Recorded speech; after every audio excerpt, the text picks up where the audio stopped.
All right, the one that sold securitization, so they can't have it. I just said that. All right, so there you go. That is what happened. Right, plus. So it isn't just that, but it's a plus, and it isn't just this, but it's the other thing plus. So they can't just need one thing; they need it all. So plus evidence of the deed of assignment under the Law of Property Act 1925, Section 1361. Okay.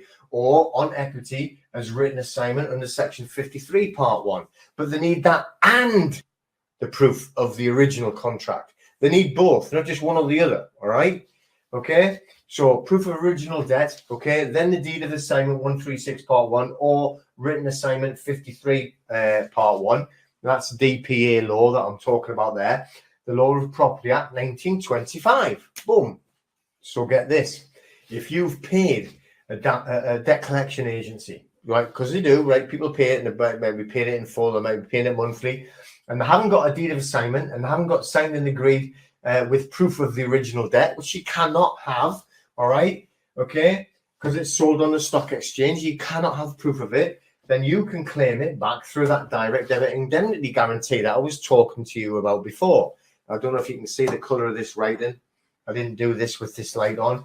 Okay, so whenever you get any debt collector's letter, use the DSAR, Data Subject Access Request, with the words special or specific. Special or specific. Because when you send it and you don't use the word special or specific, they just go, oh, look at our privacy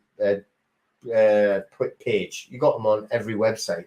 Just BS to try and get you like bamboozled. And they talk through their backsides.